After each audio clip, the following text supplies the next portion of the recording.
أعوذ بالله من الشيطان الرجيم. بسم الله الرحمن الرحيم. اقرأ باسم ربك الذي خلق. کفن دفن قرض وصیت، ان تین چیزوں کے بعد پھر وراثت تقسیم. پہلے کفن دفن کا پیسہ نکال لیا جائے، ایک. دوسرے قرض اگر اس کے اوپر ہے تو اس کی وراثت سے قرض دیا جائے، دو. اور تیسرے وصیت کی ہے اس نے تو وصیت پوری کی جائے گی. اور ایک بات ذہن نشین ہے کہ وصیت تہائی مال سے زیادہ کرنا درست نہیں.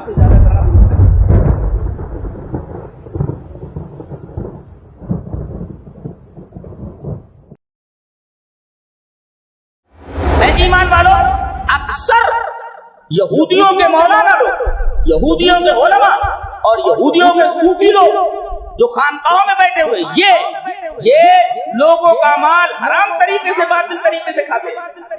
کتنے علماء ہیں جنہوں نے گنڈے اور تعویذوں کی دکانیں کھول رکھی ہیں تاکہ ان کے پیٹ کا جہنم بھرتا رہے.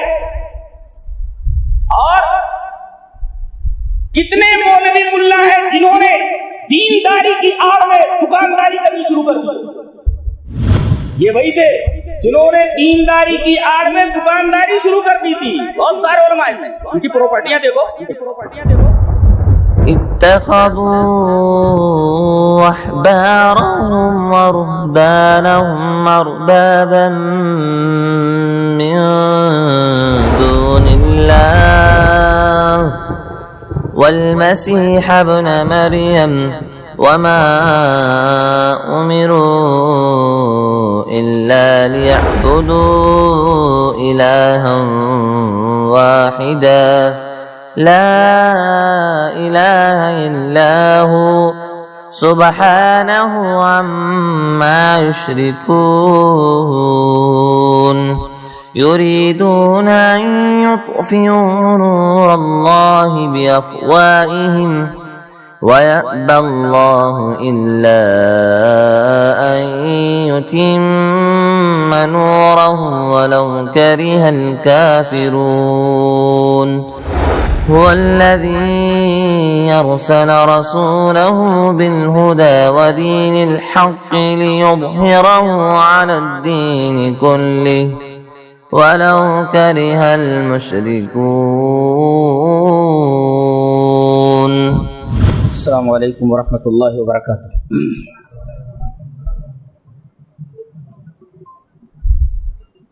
بسم اللہ الرحمن الرحیم.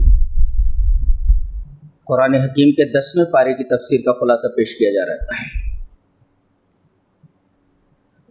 فرمایا گیا وَاعْلَمُوا أَنَّمَا غَنِمْتُم مِّن شَيْءٍ فَأَنَّ لِلَّهِ خُمُسَهُ وَلِلرَّسُولِ وَلِذِي الْقُرْبَى وَالْيَتَامَى وَالْمَسَاكِينِ وَابْنِ السَّبِيلِ. ایک ہوتا ہے مال غنیمت اور ایک ہوتا ہے مال فیء.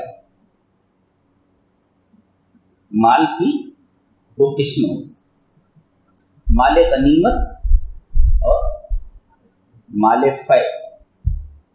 مال غنیمت اس مال کو کہتے ہیں کہ میدان کارزار میں اعدائے اسلام پر فتح پانے کے بعد جو مال حاصل ہو وہ مال غنیمت،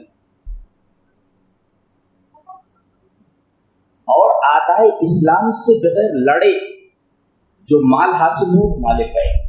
یہ فرق. مال کی دو قسم، مال غنیمت اور مال فیء. مال غنیمت جو لڑ کر حاصل کیا گیا اور مال فیء جو بغیر لڑے حاصل ہو. یہاں مال غنیمت کی تقسیم کا مسئلہ بیان کیا جا رہا ہے. تو پورا مال غنیمت ایک جگہ جمع کر دیا جائے، اس کے 5 حصے کر لیے جائیں. پورے مال غنیمت کے 5 حصے. 5 حصوں میں سے 4 حصے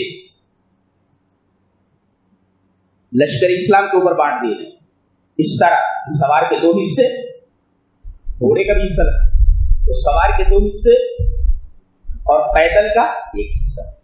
اس طرح یہ 4 حصے تقسیم ہو جائیں گے. تو جو 5واں حصہ ہے وہ نبی کے لیے یہ پانچواں حصہ 5 چیزوں پر تقسیم ہوگا.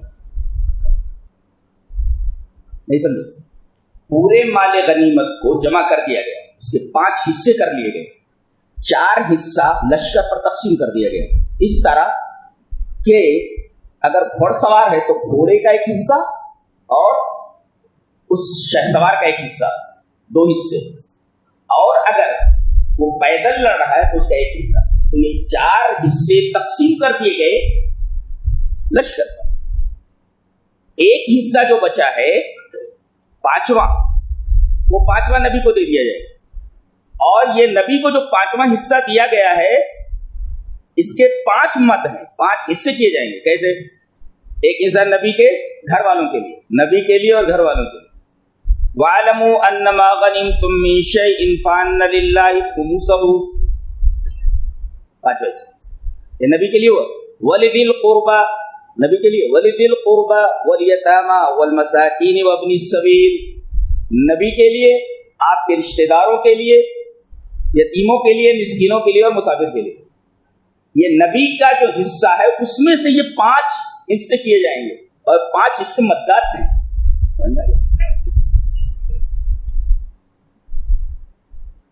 یہی ہے, سمجھ لیجئے کہ آگے ایک بات کہی گئی کہ ما لکم من ولایتہ من شیء.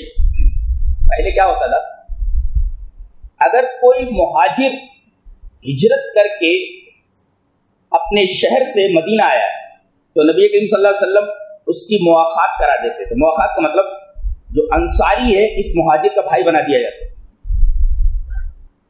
یہاں تک کہ اتنی محبت ہو جاتی تھی کہ وراثت میں تقسیم جاری ہو گئی, وراثت میں حصہ ملتا تھا.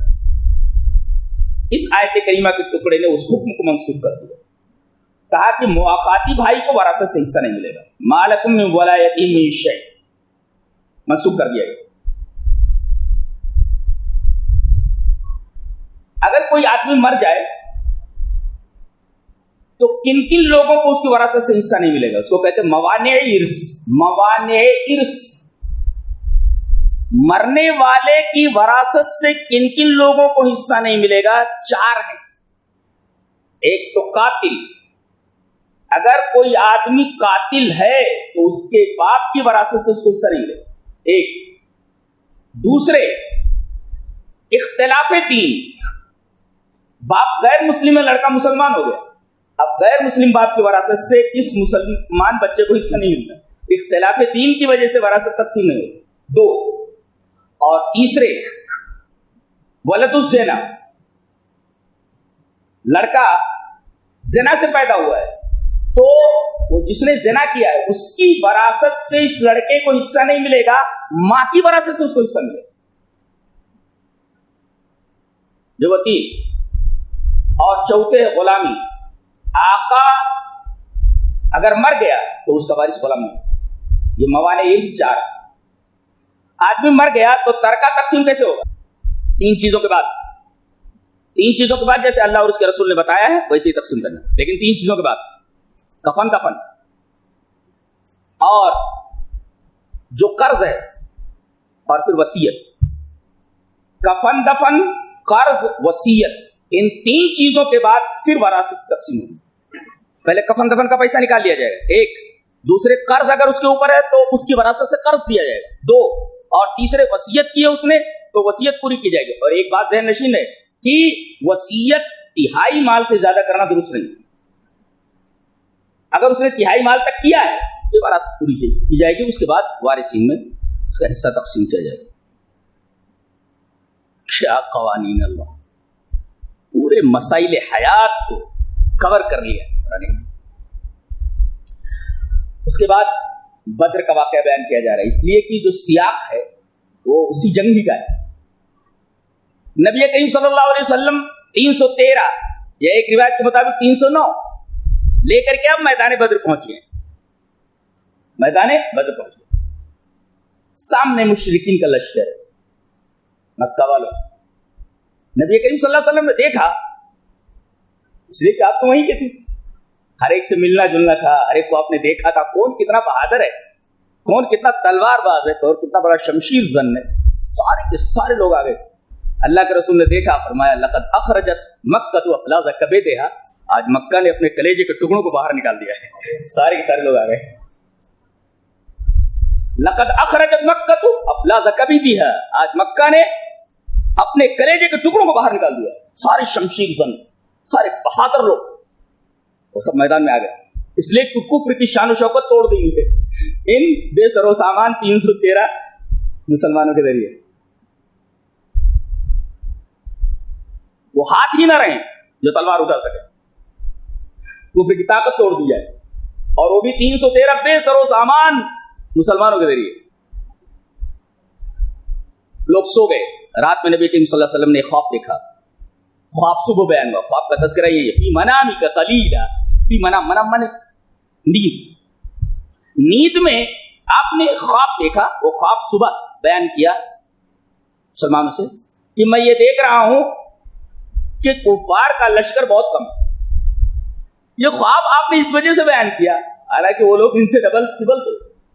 نبی کریم صلی اللہ علیہ وسلم نے یہ خواب بیان فرمایا کہ میں نے خواب میں ایسا دیکھا ہے، مقصد یہ تھا خواب دکھانے کا اللہ تبارک و تعالیٰ کا اور نبی کا بیان کرنا مسلمانوں سے اس خواب کو، کہ تاکہ مسلمانوں کی ہمت بندھ جائے، تھوڑے ہیں وہ لوگ، نمٹ لے۔ اور جب یہ آمنے سامنے کھڑے ہوئے تو اللہ فرماتا ہے کہ کفار مکہ کی نگاہ میں مسلمانوں کو کم دکھایا گیا، تھوڑے سے، اور مسلمانوں کی نگاہ میں ان کو کم دکھایا گیا کہ یہ کچھ نہیں ہے، بالکل تھوڑے ہیں، تاکہ بھاگے نہ۔ ہر لشکر دوسرے کو کم دکھائی دیتا تھا، یہ تو بہت تھوڑے۔ اور جب لڑائی شروع ہو گئی تو اچانک اللہ تبارک و تعالیٰ نے کفار مکہ کی نگاہوں میں مسلمانوں کو دگنا کر دیا کہ ان کے اوپر ہیبت طاری ہو گئی اور تھوڑی دیر میں مار لیے گئے۔ یہ پورا واقعہ جو اس صفحے کے اندر بیان ہوا ہے۔ 70 لوگ قید کر کے لائے گئے اور تقریباً اتنے ہی مارے گئے۔ ابھی جو 70 لوگ پکڑ کر کے مدینہ لائے گئے ان میں آپ کے چچا حضرت عباس بھی،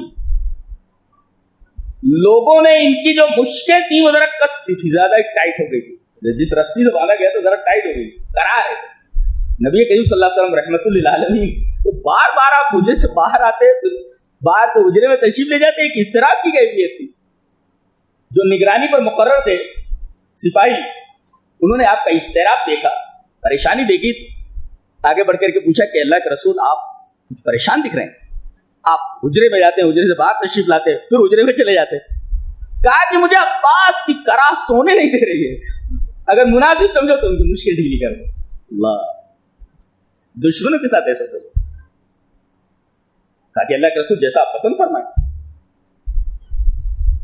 قیدی یہ کہتے تھے کہ مسلمان ہمارے سامنے روٹی رکھ دیتے تھے اور اپنا کھجور کھا لیتے تھے، ہمیں روٹی کھلاتے تھے، ہم لوگوں کو شرم آتی تھی، ہم لوگ کہتے تھے بھائی روٹی تم کھا لو، کھجور ہمیں دے دو۔ ہر ایک کو کپڑے دیے گئے، جب تک رہے ہر ایک کو کھانا دیا گیا، اور آپ صلی اللہ علیہ وسلم نے اعلان کر دیا کہ فدیہ تو، اور اس کے بعد جو فدیہ دے گا وہ اپنے قیدی کو لے جائے، جبکہ پہلے یہ طے ہوا تھا، حضرت عمر نے تو یہ کہا تھا کہ اللہ کے رسول میں جتنے آئے ہیں کسی کو واپس جانے نہ دیا جائے، اور ہر ایک آدمی اپنے رشتہ دار کی گردن مارے، اس لیے کہ اسلام کا رشتہ خون کے رشتے سے بدر جہاں بڑا ہوتا ہے، اللہ کے رسول کسی کو واپس جانے نہ دیا جائے۔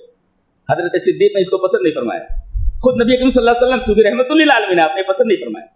آپ نے ایک بات کہی کہ اگر ایک آدمی اتنے بچوں کو 10 بچوں کو تقریباً تعلیم دے دے تو یہ اس کا فدیہ ہے۔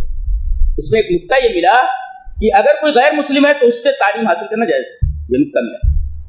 تو اس طریقے سے جو لوگ 10 بچوں کو سکھا دیتے تو ان کو چھوڑ دیا جاتا۔ حضرت عباس سے حضرت جعفر نے کہا کہ ایسا ہے محترم کہ آپ اپنے بھتیجے نوفل کو اور عقیل کو چھڑانے کے لیے فدیہ لے آئیے، ان کو چھوڑ دیں گے، جن کو نوفل کو اور عقیل کو۔ حضرت عباس نے کہا رہے میرے پاس اتنا نقد کہاں ہے کہ میں لاؤں اور فدیہ دوں۔ نبی کریم صلی اللہ علیہ وسلم نے جب یہ سنا، آپ وہیں پاس پہ تھے، کہا کہ وہ جو سونا دفن کر کے آئے ہو وہ کہاں ہے؟ وہ کہاں ہے؟ تو دفن ہے نا وہ، لاؤ اور کہتی اللہ اکبر، یہ بات تو میرے علاوہ اور میری بیوی کے علاوہ کسی کو معلوم ہی نہیں ہے. اللہ تبارک و تعالیٰ نے جبرائیل کے ذریعے نبی کریم صلی اللہ علیہ وسلم کو بتا دیا تھا کہ عباس جو ہے یہ سونا دفن کر کے آئے ہیں، کافی مال ہے. نبی کریم صلی اللہ علیہ وسلم فرمایا وہ سونے کا کیا جو دفن کر کے آئے. کہا کہ اللہ کے رسول ہاتھ بڑھائیے میں اسلام لاتا ہوں، یہ بات تو میرے علاوہ میری بیوی کے علاوہ کسی کو معلوم ہی نہیں تھا. آپ سچ مچ اللہ تبارک و تعالیٰ کے سچے رسول ہیں.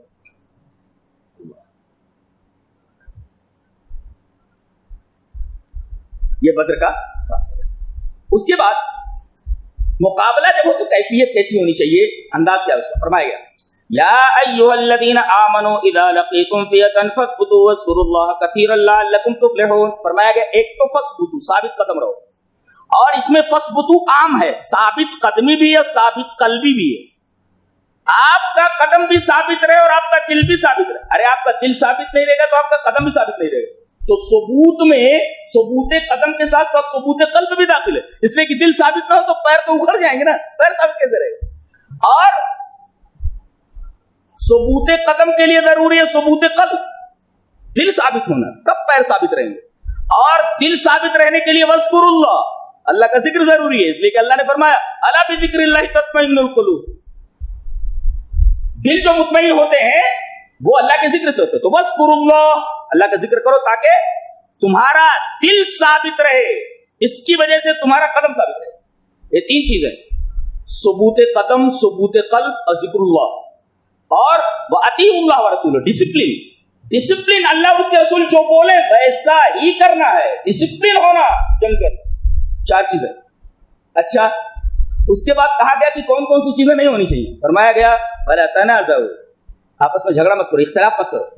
اور اختلاف کے دو نتائج بیان کیے گئے، خطرناک نتائج. فَتَفْشَلُوا وَتَذْهَبَ فَتَفْشَلُوا وَتَذْهَبُوا، تم کمزور ہو جاؤ گے ذاتی طور پر. اس لیے کہ بہت سارے لوگ جب مل کر لڑتے ہیں اور ایک آدمی لڑ رہا ہو تو دونوں میں بہت فرق ہوتا ہے، اس لیے کہ جماعت سے طاقت ملتی ہے. ایک آدمی لڑا اس کے ساتھ کئی اور لوگوں کو، اس کو طاقت ملتی ہے، تو تم ذاتی طور پر کمزور ہو جاؤ گے. یہ فتفشلوا کا مطلب وَتَذْهَبَ رِيحُكُمْ، اور تمہاری ہوا اڑ جائے گی، اس کا مطلب دشمن کی نگاہوں میں تم کمزور دکھو گے اور حقیر دکھائی دو گے. یہ تنازع کا اور آپسی اختلاف کا نتیجہ.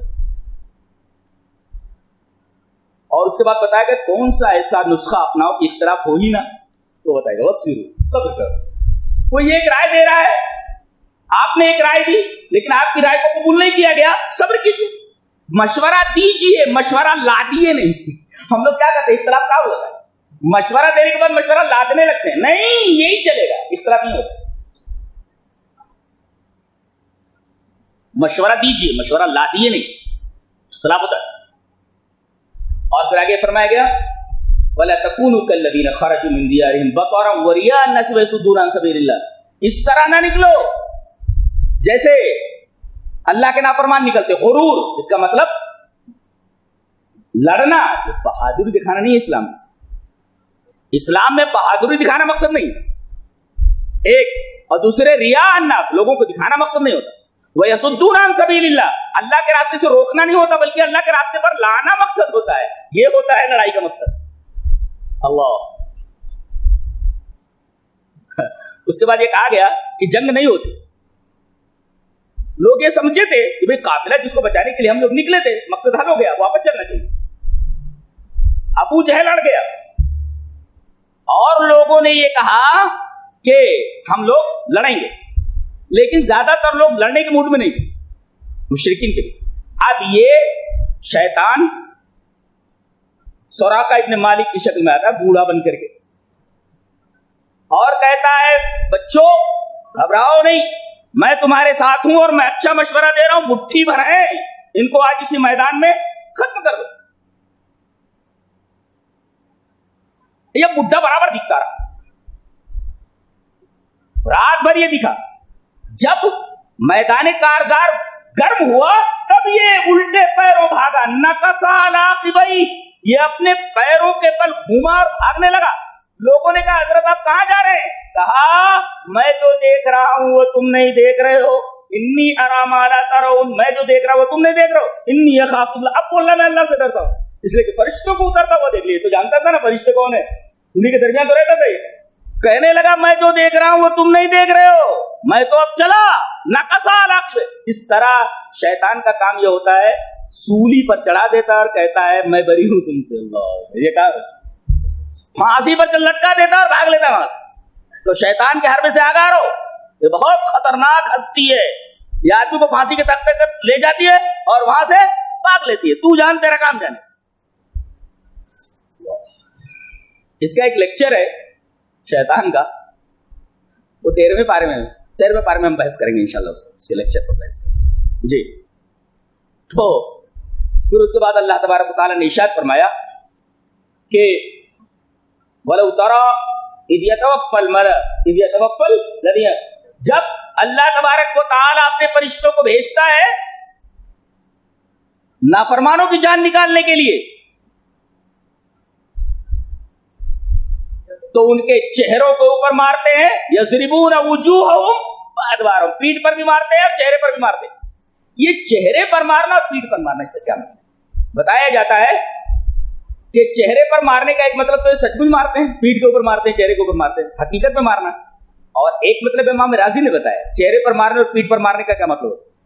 بتاتے ہیں کہ چہرہ جب وہ دنیا کی طرف کرتا ہے, دیکھتا ہے کہ دنیا چھوٹی جا رہی ہے, دنیا چھوٹی جا رہی ہے جسے وہ محبت کرتا ہے, اور آگے دیکھ رہا ہے کہ اس کی آخرت بیکار ہو گئی ہے. تو اس طرح چہرے کے اوپر بھی مار پڑ رہی ہے اور پیچھے بھی مار پڑ رہی ہے. یہ مطلب بتایا گیا کہ دنیا چھوٹ رہی ہے اس کے ہاتھ سے, اور آگے دنیا چھوٹ رہی ہے, جا رہی ہے, اور آگے اس کی آخرت برباد ہے. تو گویا کہ چہرے پر بھی تماچا پڑ رہا اور پیٹھ پر بھی تماچا پڑ رہا. یہ مطلب ہے.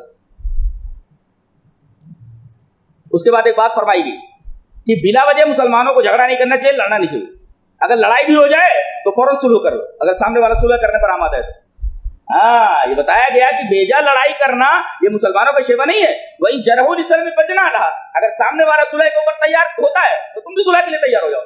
لڑائی تو اس صورتوں میں ایک تو یہ کہ وہ لڑنے کے لیے آ جائے اور آدمی کی جان خطرے میں پڑ جائے, تب آدمی کو مجبوراً لڑنا ضروری ہے. اور دوسرے یہ کہ اسلام کے اصولوں پر چلنا مشکل ہو جائے تب پھر لڑنے کی اجازت, تورا نہیں. جب ایسی بات آ جائے پھر لڑنے کی اجازت. بہت سارے شرائط ہیں ایسے ہی آدمی کو کسی سے لڑنے کی اجازت نہیں دی گئی, اس لیے کہ اسلام سر تاپا امن اور شانتی کا مذہب ہے. اس کے بعد ایک بڑی پیاری بات فرمائی جا رہی ہے, پکا مسلمان بننے کے لیے کیا کرنا چاہیے. بولے یا تو مہاجر بن جاؤ یا انصار بن جاؤ, بس تیسرا کوئی آپشن نہیں. کیا ایک نے سب کچھ لٹا دیا اور ایک ان کے لیے لٹ گیا. دیکھ رہے ہیں آپ, اللہ نے فرمایا والذین ہاجروا, یہ ہجرت کر کے آ گئے, سب کچھ چھوڑ دیا اللہ کے لیے, اپنا گھر چھوڑ دیا, اپنا مال چھوڑ دیا, دوسرے لوگ قابض ہو گئے, سب کچھ چھوڑ دیا انہوں نے, اپنا جمع دھندا چھوڑ دیا. والذین ہاجروا, اللہ کے لیے سب کچھ لٹا دیا, اور جہاں آئے یہ ان کے لیے لٹ گئے. تو یا تو مومن ہونے کے لیے مہاجر ہونا ضروری ہے یا پھر انصار ہونا ضروری ہے, یا لٹا دو یا لٹ جاؤ. تیسرا کوئی آپشن نہیں پکا مسلمان بننے کے لیے اور اللہ سے محبت کرنے والا.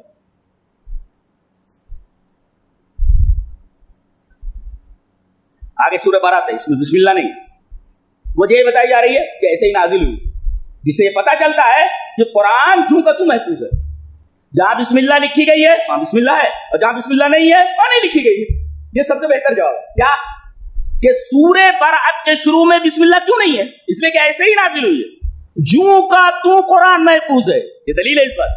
اور دوسرے عبداللہ ابن عباس نے کہا ہے کہ قرآن حکیم یہ پورا کا پورا بسم اللہ الرحمن الرحیم امان ہے, پوری آیت.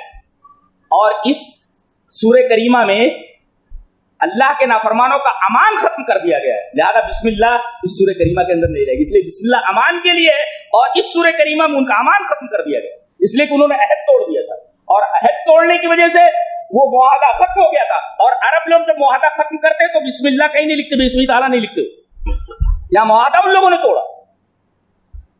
آگے کہا گیا فقتلوا المشرکین حیث وجدتموہم, مشرک کو جہاں پاؤ وہاں قتل کرو. لوگ اس سے ایک غلط مطلب نکالتے ہیں کہ دیکھو قرآن ذات پات کی بات کرتا ہے, قرآن فتنہ و فساد کی بات کرتا ہے, قرآن بیجا جنگ کی بات کرتا ہے, کہ مشرک جہاں ملے قتل کرو. بالکل غلط بات ہے, سیاق سے کانٹیکسٹ سے کاٹ کر بات کہی جا رہی ہے. بلکہ یہ حکم خاص وقت کے لیے, خاص لوگوں کے لیے, خاص حالت کے لیے, خاص جگہ کے لیے, یہ مکہ کے لیے ہے، مکہ والوں کے لیے ہے، جنگ کی حالت کے لیے ہے، اور خاص لوگوں کے لیے جن لوگوں نے عہد توڑ دیا تھا۔ اب اس عام سے اس خاص لوگوں کو سامنے رکھ کر کے عام لوگوں پر قیاس کرنا کہ قرآن حکیم سب کے بارے میں ایسی بات کر رہا ہے، بالکل غلط استدلال ہے۔ قرآن حکیم کو سیاق سے کاٹ کر کے مطلب پہنانا ہوا جو بالکل غلط ہے۔ یہ حکم خاص جگہ، خاص وقت، خاص لوگوں اور خاص حالت کے لیے ہے، سب کے لیے نہیں ہے۔ نہیں تو اگلی آیت اس کی تردید کرتی ہے، کیا کہتی ہے؟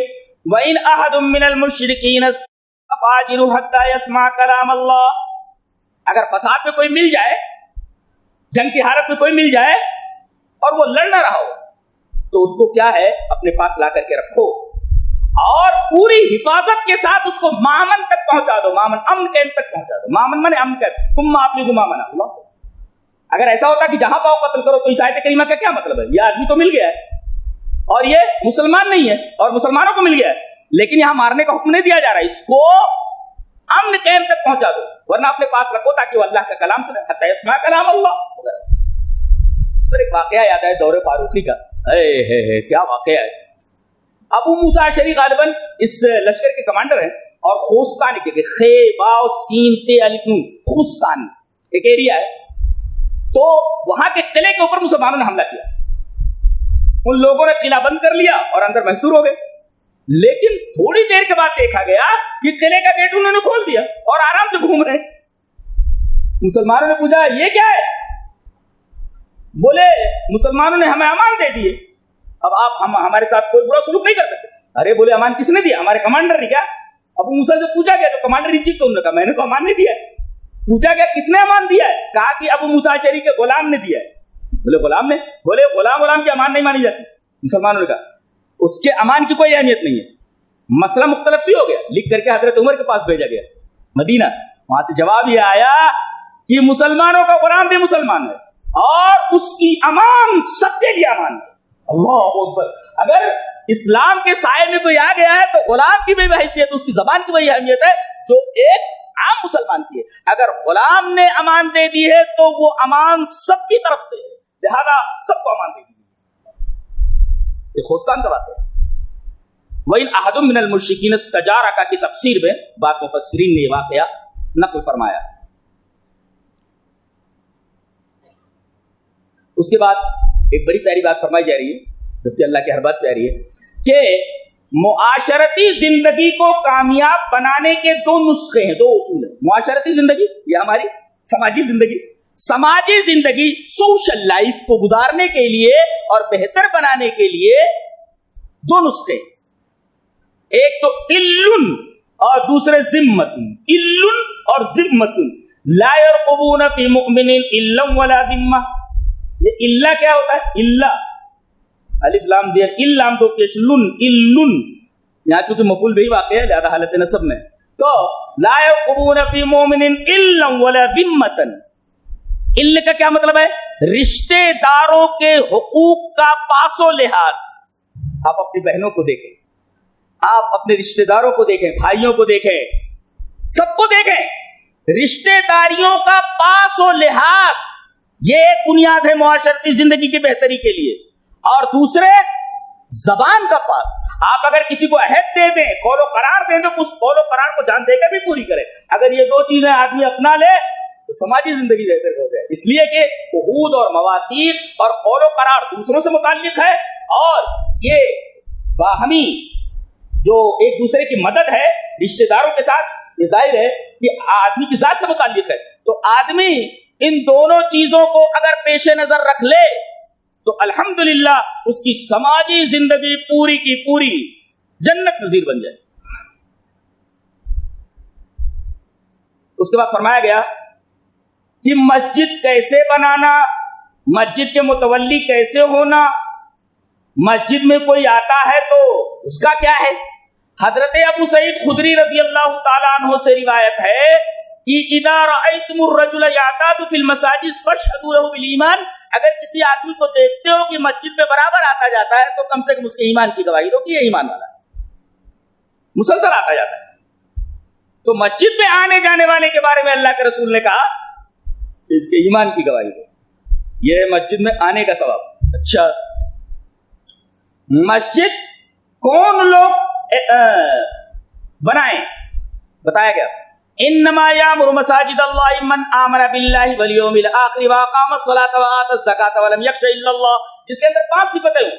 ایک تو اللہ پر ایمان رکھتا ہو, مرنے کے بعد زندگی پر ایمان رکھتا ہو. تیسرے نماز پڑھنے والا ہو, زکات دینے والا ہو, اور اللہ کے علاوہ کسی سے ڈرنے والا نہ ہو. یہ 5 صفتیں ہوں تو پھر وہ مسجد کا متولی بنایا جائے. بے نمازی کو مسجد کا متولی نہ بنایا جائے, تولیت اس کو نہ دی جائے. اگر وہ بے ایمان ہے تو قطعاً اس کو متولی نہ بنایا جائے. یہ 5 صفتیں جس کے اندر ہوں مسجد کا متولی اس کو بنایا جائے. اللہ پر ایمان رکھے, یوم آخرت پر ایمان رکھے, نماز پڑھنے والا ہو, زکات دینے والا ہو, اور اللہ کے علاوہ کسی سے ڈرنے والا ہو. یہ 5 صفات ہیں تو متولی بنا دیں. یہ تو وہ متولی بنانے کا معاملہ ہے. مسجد کی تعمیر کس چیز سے کی جائے؟ پاک مال سے. پاک مال, زکات کا مال نہیں چلتا. اس متفق علیہ مسئلہ ہے. کتنے لوگ ہیں جو زکات کا مال لے کر کے رمضان میں جاتے ہیں اور مسجد میں لگا دیتے, یہاں لگا دیتے, وہاں لگا دیتے؟ بالکل نہیں چلتا. زکات کا مال مسجد میں نہیں لگتا, محل ہے وہ. اور اللہ کے گھر میں پاک مال ضروری ہے. دوسرے مشرک کا مال, صرف کافر کا مال, اللہ کے نافرمان کا مال مسجد میں نہیں چلتا. کافر کا مال مسجد میں نہیں لگتا. یوسف القرضاوی نے جواز کے لیے بات کی ہے, لقمان صاحب ہیں, لیکن میں نہیں مانتا. المفلح کتاب فقہ حنبلی کی, اس کے اندر بھی انہوں نے کچھ تفصیل بیان کی, لیکن میرا دل مطمئن نہیں ہے کہ کافی پیسہ دے تو مسجد بنائی جا سکتی ہے. دل مطمئن نہیں ہوا. بعض سعودی علماء ہے جس میں ابو اسحاق الحوینی ہے, انہوں نے منع کیا. بعض لوگ کہتے ہیں کہ بھائی انہوں نے جو دلائل دیے وہ دلائل سمجھ میں نہیں آ رہے, مجھے تمہارے دلائل سمجھ میں نہیں آ رہے. جو لوگ کہتے ہیں کہ اگر وہ دے دے تو مسجد بنائی جا سکتی ہے, پتہ نہیں, میں نہیں مانتا اس کو. تو انما یامر مساجد اللہ من آمن باللہ, ایمان ضروری ہے. انما یامر مساجد اللہ من آمن باللہ والیوم الآخر واقام الصلاۃ وآتى الزکاۃ ولم یخش الا اللہ فعسى اولئک ان یکونوا من المہتدین. ایک نکتہ بتاتا ہوں, اب مسجد کا معاملہ آ گیا تو یہ اتنی پیاری جگہ ہے کہ اگر کوئی آدمی عامدن الی المسجد, آدمی وضو بناتا ہے گھر پہ, اکثر آدمی کو گھر سے وضو بنا کر آنا چاہیے, اس لیے کہ جب تک وہ راستے میں رہتا ہے عبادت میں رہتا ہے. جی, آدمی وضو بنا کر کے عامدن الی المسجد, گھر سے وضو بنا کر کے مسجد کی طرف نکلا تو تشبیہ کے اصابع نہ کرے, سمجھ, اور نہ ایسے انگلی پھوڑے. تفرقہ اصابع بھی نہیں ہونا چاہیے. انگلی نہ پھوڑے اور نہ تشبیہ کے اصابع کرے. مسجد میں آ جائے, جب تک بیٹھا رہے نماز کے انتظار کے لیے, تب تک ایسی حرکت نہ کرے, نہ تو ایسا کرے ایسے پھوڑے, نہ جب فارغ ہو جائے جانے کا ارادہ کرے. صالح ابن فوزان کہہ رہے ہیں, صالح الفوزان کیا کہہ رہے ہیں کہ اب چونکہ نماز ختم ہو گئی ہے, اب وہ مسجد میں بھی بیٹھا ہوا تب بھی ایسے کر سکتا ہے اور انگلی پھوڑ سکتا ہے مسجد میں بیٹھے ہوئے. لیکن جب تک نماز ختم نہیں ہو جا رہی اور نماز سے ایک دم فارغ نہیں ہو گیا, تب تک نہ ایسے کر سکتا ہے اور نہ ایسے پھوڑ سکتا ہے. سمامہ حناتی, بہت اچھا نام ہے سمامہ, سے میم الف میم, بچوں کا نام رکھنا چاہیے, بہت پیارا نام ہے, سے سمامہ حناتی. وہ روایت کرتے ہیں کہ میں جا رہا تھا, کعب بن عجرہ ملے, بہت پیارے صحابی. وہ درود والی روایت انہی سے, اللہ صلی علی محمد والی روایت جو ہے جو ہم لوگ نماز میں پڑھتے, کعب بن عجرہ اس کے راوی.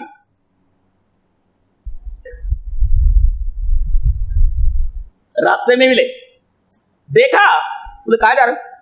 بولے نماز پڑھنے جا رہا ہوں. وضو سے ہو؟ بولے ہاں وضو سے ہو. ٹھیک ہے چلو. دیکھا راستے میں کعب بن عجرہ نے کہ سمامہ حناتی, وہ انہوں نے ایسے انگلیوں میں انگلیاں ڈال لی, تشبیہ کا ایسا بھی کر لیا, ڈانٹا. کہا کہ میں نے بھی نبی کریم صلی اللہ علیہ وسلم کے سامنے انا مشبکم بین یدی, نبی کریم صلی اللہ علیہ وسلم کے سامنے میں نے ایسے تشبیہ کا ایسا بھی کیا, تو آپ نے روک دیا, منع کر دیا.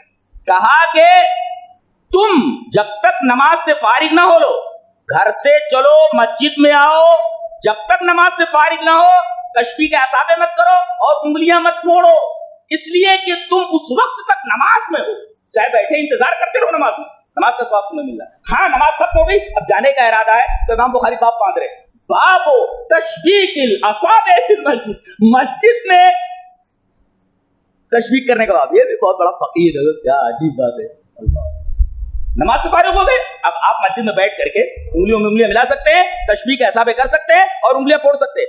اگر آپ نے نماز ختم نہیں کی ہے، اس دوران آپ مکمل نماز میں ہیں، تو یہ تو وہ تشبیہ کے حسابے کا معاملہ۔ ایک روایت اور ہے حضرت شعبہ، یہ حضرت ابن عباس رضی اللہ تعالی عنہما کے آزاد کردہ غلام کون؟ شعبہ کہتے ہیں کہ صلیت الی جنب ابن عباس رضی اللہ تعالیٰ عنہ، میں نے حضرت ابن عباس رضی اللہ تعالیٰ عنہ کے بازو میں نماز پڑھی۔ صلیت الی جنب ابن عباس رضی اللہ تعالیٰ، حضرت ابن عباس کے پہلو میں نے نماز پڑھی اور نماز ہی میں نے انگلیاں پھوڑ دی۔ جیسے ہی سلام پھیرا کہا لا ام لک، ارے تیری ماں مرے ہوتے، لا ام لک، برا بھلا کسی کو بولنا ہوتا ہے، لا ابا لک، لا ام لک بولتے، لا ام لک تیری ماں نہ رہے، غصے میں آ گئے۔ کہا کہ تو نبی کریم صلی اللہ علیہ وسلم کے حکم کی خلاف ورزی کر رہا ہے، تو اپنی انگلیاں چٹکا رہا ہے اس حال میں کہ تو نماز میں ہے۔ اس کا مطلب یہ ہے کہ نماز میں تشبیہ کے حساب نہیں کرنے چاہیے، انگلیاں نہیں پھوڑنا چاہیے۔ بات پتا نہیں کہاں ہے آدمی کہ کون سے آسمان پہ پہنچ گیا ہے، کائے کو نماز پڑھ رہا ہے ایسی اللہ کے بندے، ایسی نماز کائے کو پڑھ رہا ہے؟ تو یہ سما محناٹی کی روایت ہے، کعب بن عجرہ نے مجھ سے اس طرح کہا، یہ مسئلہ ہوا۔ ہاں کل ایک مسئلہ رہ گیا تھا، وضاحت نہیں ہو سکی، وہ حدیث پڑھ دیتا ہوں اس کے بعد اس کی تشریح کر دیتا ہوں، مسئلہ ناقص رہ گیا، وضاحت کر دیتا ہوں، پھر آگے بڑھتا ہوں۔ یہ گھڑی نظر نہیں آ رہی تھی، ادھر ہے کیا؟ اچھا تو روایت پہلے پڑھ دیتے۔ وان ابی بردۃ قال قال علی رضی اللہ تعالی عنہ نہانی رسول اللہ صلی اللہ علیہ وسلم ان اتختم فی اصبع هذه او هذه واشار الى الاسقى والتي تليها، رواه مسلم کی کتاب اللباس۔ حضرت امام مسلم رحمہ اللہ اس پوری حدیث کو ایسے کتاب اللباس میں لائے مسلم شریف کے اندر۔ راوی حضرت ابی بردہ، حضرت ابو بردہ کہتے ہیں کہ مجھ سے نبی کریم صلی اللہ علیہ وسلم کے داماد محترم حضرت علی نے کہا، کیا کہا کہ نبی کریم صلی اللہ علیہ وسلم نے مجھے اس انگلی میں اور اس انگلی میں انگوٹھی پہننے سے منع کیا، فی اصبع هذه او هذه، اس میں اور اس میں یہ اس کون ہے؟ اشار الی الوسطى، اس یہ وسطی، یہ وسطی، والتي تلیها، اور اس سے جو متصل ہے۔ تو بعض لوگ کیا بولتے ہیں والتي تلیها سے یہ مطلب یہ گویا کہ اس میں نہ پہنی جائے، لیکن صحیح یہ ہے میں جہاں تک سمجھتا ہوں کہ گنتے ادھر سے خنصر، بنصر، وسطی، سبابہ، ابہام، یہ نام ہے، تو ہم لوگ ادھر سے الٹا نہیں گنتے، تو جب یہاں سے کہتے خنصر، بنصر، وسطی، سبابہ، تو گویا کہ والتي تلیها یہ ہے کنفیوژن حضرت ابن باز کو بھی ہوا، انہوں نے کہا ولا اعلم باسن فی لبسها بالسبابہ، فی السبابہ، سبابہ میں کوئی انگلی اس میں انگوٹھی پہن لے تو میں حرج نہیں دیکھتا، اس کا مطلب کنفیوژن میں وہ بھی ہے۔ تو والتي تلیها اس کے جو بات ہے یہ ہے کہ یہ، تو ابن عثیمین اور بہت سارے محققین نے کہا یہ ہے، یہ اچھی طرح اس کو کلیئر کر رہو، ہیں اچھی طرح کلیئر کرو، استا یہ تو کلیئر ہے، والتي تلیها سے مراد یہ ہے کہ یہ، ابن عثیمین اور تمام محققین اس طرف گئے ہیں کہ یہ ہے، یہ اس میں نہیں پہننا چاہیے، دو میں، اور بعض لوگوں نے کہا کہ اس کو اس کے ساتھ ملا دیا، ان تینوں میں نہیں پہن سکتے، بعض لوگوں نے اس کو اس کے ساتھ ملا دیا ہے۔ اب دیکھو اس میں پہننا افضل ہے، خنصر میں، کنوئی انگلی میں، اور اس میں پہننا مستحب ہے، اور ان تینوں میں پہننا مکروہ ہے۔ پھر سے بولتا ہوں، اس میں پہننا افضل ہے خنصر میں، اور بنصر کے اندر پہننا یہ مستحب ہے، اور ان تینوں کے اندر پہننا مکروہ ہے۔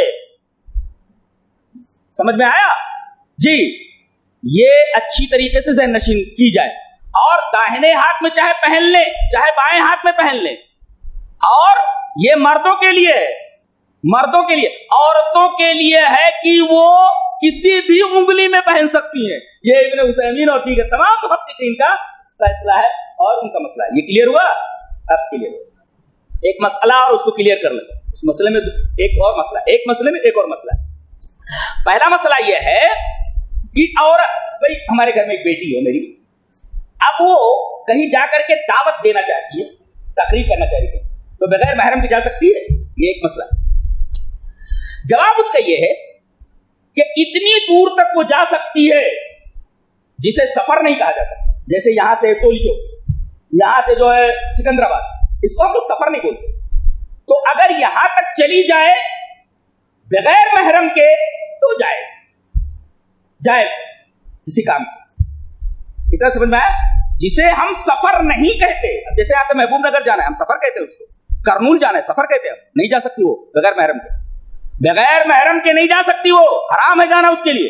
ہاں ہم جس کو سفر نہیں کرتے, اسکول تک جانا ہے بچے کے, 1 کلومیٹر تک ہے 2 کلومیٹر تک ہے, اب آپ آفس میں ہے, اب ماں کو جانا ہے, حاجت ہے, وہ ضروری ہے, اب ماں جا رہی ہے بچے کو لانے کے لیے, محرم نہیں ہے ساتھ میں, لا سکتی ہے جا کر کے, تو کتنا سفر کر سکتی ہے وہ, جس کو ہم سفر نہیں کہتے, جس کو ہم سفر کہتے ہیں بغیر محرم کے سفر نہیں کر سکتی ہے. یہ بات یاد رکھیے. ایک مسئلہ ہوا, اب اس میں ایک تھوڑی سی گہرائی کیا, جا تو سکتی ہے وہ, لیکن ایمرجنسی بنا. شیخ ابن عثیمین کیا بولتے ہیں, ایمرجنسی. اب ایمرجنسی کہاں ہے, وہ حدیث ابھی پڑھتا ہوں, ایمرجنسی کی حدیث پڑھتا ہوں, اس لیے کہ میں جب تک حدیث نہیں آتی میرا دل مطمئن نہیں ہوتا. تو جی میں قرآن حکیم اور حدیث کا طالب ہوں, ان دونوں کے علاوہ مجھے کچھ سمجھ میں نہیں آتا. تو ایمرجنسی اگر ہو تو عورت اتنی دور تک جا سکتی ہے بغیر محرم کے, جس کو سفر نہیں کہا جا سکتا. ٹولی چوکی, سکندرآباد, اسکول وغیرہ وغیرہ, 1-2 کلومیٹر. کب ایمرجنسی, ضرورت. ایک مسئلہ. دوسرا مسئلہ, کار اپنی لے کر ڈرائیو کرتے ہوئے جا سکتی ہے, اس کی موٹر سائیکل ہے, ایک اسکوٹی ہے, جا سکتی ہے, جا سکتی ہے. کیوں؟ احبت ہے. جائے گی تو رکشے سے جائے گی, برابر ہے. رکشے میں رکشے والا ہوگا تو احبت یہ ہے کہ خود گاڑی لے لینا. احتیاط کس میں آپ بتائیے مجھے. ایک رکشے والے کے ساتھ جانا, اکیلی جا رہی ہے نا, سفر نہیں ہے, رکشے والے کے ساتھ جا رہی ہے, رکشے والے کے ساتھ جا رہی ہے, اکیلی جا رہی ہے, راستے میں بہت سارے لوگ ملتے ہیں, تو اپنی گاڑی لے لینا, چلاتی ہوئی چلی جائے. اور شیخ ابن عثیمین نے ڈرائیونگ کے لیے ایمرجنسی کے طور پر جائز کہا ہے, لہذا وہ اپنی کار چلاتی ہوئی جا سکتی ہے, اپنی اسکوٹی لے کر جا سکتی ہے, مثلا ڈرائیونگ کر سکتی ہے وہ ایمرجنسی کے موجود ہوتے ہوئے. اب وہ حدیث پڑھ دی جائے جس میں یہ ایمرجنسی کا لفظ ہے. جی امام مسلم رحمت اللہ علیہ وہ حدیث کتاب السلام میں لائے. کہاں لائے؟ کتاب السلام میں. جی حضرت سودا بنت زمع امرأۃ جسیمہ, بڑی بھاری بھرکم عورت ہیں, آپ صلی اللہ علیہ وسلم کی بیوی محترمہ حضرت سودا بنت زمع, اور لمبی ہیں. اب یہ اکیلی نکلی, حضرت عمر ادھر سے گزرے, انہوں نے کہا کہ سودا میں نے تمہیں پہچان لیا ہے. ایسے بولے, کس نے کہا؟ حضرت عمر نے. سودا میں نے تمہیں پہچان لیا ہے. اس لیے لمبی تھی, کافی جسیم تھی وہ. فوراً آ کر کے انہوں نے نبی کریم صلی اللہ علیہ وسلم سے فرمایا کہ عمر نے تجھے پہچان لیا ہے, اور انہوں نے راستے میں ان سے کہہ دیا ہے کہ سودا میں نے تمہیں پہچان لیا. آپ نبی کریم صلی اللہ علیہ وسلم کا جملہ دیکھیے, مسلم کتاب السلام کی روایت, آخری ٹکڑا. نبی کو صلی اللہ علیہ وسلم فرما رہے, اذن لکن ان تخرجن لحاجتکن, تمہیں تب اجازت دی گئی ہے جب تم نکلو اپنی ضرورت خاص کی وجہ سے. حاجت مانے ایمرجنسی, خاص ضرورت, حاجت جس کو حاجت کہتے ہیں, ضرورت کہتے ہیں. اگر وہ ضرورت ہے تو عورت بغیر اس کے محرم کے نکل سکتی ہے, لیکن اتنے فاصلے تک جس فاصلے کو ہم لوگ سفر نہیں کہتے. مسئلہ کلیئر ہوا. اب آگے بڑھتے ہیں. آگے فرمایا گیا کہ معاشرے میں 3 لوگ ہوتے ہیں, ایک علماء ہوتے ہیں, ایک مشائخ ہوتے ہیں, اچھے دیکھ لو, اور تیسرے بڑے لوگ ہوتے ہیں, پیسے والے لوگ. تینوں کا تذکرہ ایک ساتھ کیا گیا.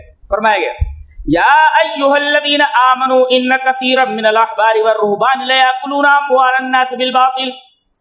اے ایمان والو, اکثر یہودیوں کے مولانا لوگ, یہودیوں کے علماء اور یہودیوں کے صوفی لوگ جو خانقاہوں میں بیٹھے ہوئے, یہ لوگوں کا مال حرام طریقے سے, باطل طریقے سے کھاتے ہیں. اللہ. اور عبداللہ ابن مبارک نے کہا هل افسد الدین الا الملوک واحبار السوء ورهبانها, کہ دین کو بگاڑنے والے 3 لوگ, ایک تو علماء اور مشائخ, 2 اور تیسرے یہ بڑے لوگ, پیسے والے لوگ. یہ لوگ اگر کنٹرول سے باہر ہو جائیں, آؤٹ آف ٹریک ہو جائیں, تو گئے کام سے, پورا معاشرہ گیا کام سے.